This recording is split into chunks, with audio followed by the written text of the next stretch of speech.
PM ने बोले जीत के सुर, बोले थकी हारी कांग्रेस नहीं बल्कि जोश से भरी भाजपा को चुनेगी जनता। प्रधानमंत्री नरेंद्र मोदी शनिवार को कर्नाटक के हुमनाबाद, बेलगावी और विजयपुरा में चुनावी सभाओं को संबोधित करने पहुंचे थे। इस दौरान चुनावी सभा को संबोधित करते हुए पीएम ने कहा, यहां विकसित भारत के लिए विकसित कर्नाटक का मंत्र गूंज रहा है।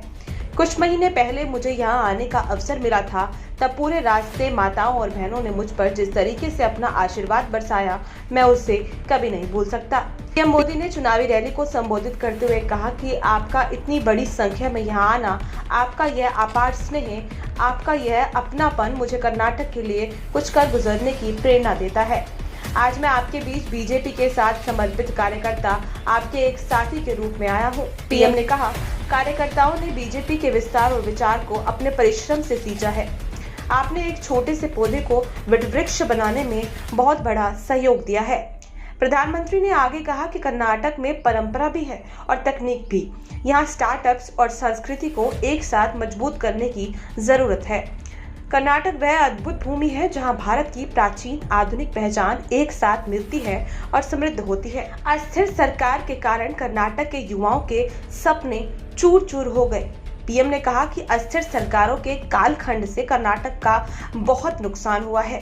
कर्नाटक जैसे समृद्ध महान परंपरा वाले राज्य में अस्थिर सरकार के कारण यहाँ के युवाओं के सपने चूर चूर हो गए। कर्नाटक को विकास की नई ऊंचाइयों पर ले जाने के लिए भाजपा ही एक स्थिर और मजबूत सरकार दे सकती है।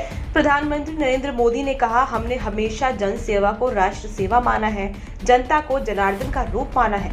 आज जब बेलगावी आया हूँ तो आपके बीच इसी भाव के साथ आया हूँ। 10 मई को आपको कर्नाटक को देश का नंबर 1 राज्य बनाने के लिए वोट करना है।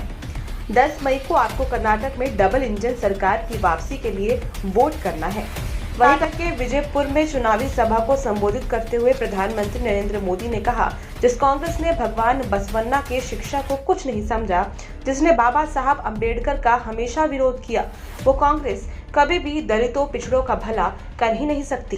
कांग्रेस ने गरीबी हटाओ के नाम पर योजनाएं शुरू की, पर लाभ बिचौलियों को मिला। पीएम ने कहा, कांग्रेस ने गरीबी हटाओ के नाम पर कई योजनाएं शुरू की, मगर लाभ बिचौलियों और भ्रष्टाचार को मिला। असली लाभार्थी तक तो उसका हक पहुंचा ही नहीं था। कांग्रेस के प्रधानमंत्री ने कहा था कि केंद्र से 1 रुपए भेजते हैं तो सिर्फ 15 पैसा पहुंचता है, मगर 85% भ्रष्टाचार की भेंट चढ़ जाता है। कर्नाटक की माताओं, बहनों और बेटियों ने कांग्रेस सरकार की लापरवाही और अनदेखी की वजह से सबसे ज्यादा तकलीफें झेली है। कांग्रेस ने कभी महिलाओं की सुरक्षा, स्वास्थ्य और उनके रोजगार की चिंता की ही नहीं। पीएम ने कहा, मुझे यकीन है कि कर्नाटक की जनता थकी और हारी कांग्रेस को नहीं बल्कि जोश से भरी भाजपा की टीम को अवश्य चुनने वाली है। कांग्रेस के एक नेता अपनी सेवानिवृत्ति के नाम पर वोट मांग रहे हैं। उन्होंने कांग्रेस नेता सिद्धारमैया पर निशाना साधते हुए कहा, कांग्रेस के एक नेता अपनी सेवानिवृत्ति के नाम पर वोट मांग रहे हैं। यह उनका सबसे बड़ा चुनावी मुद्दा है। यह मेरा आखिरी चुनाव है, मुझे एक मौका दिया जाए। पीएम ने कहा, वे कितने दयनीय स्थिति में पहुंच गए हैं। Bureau report, MG media news.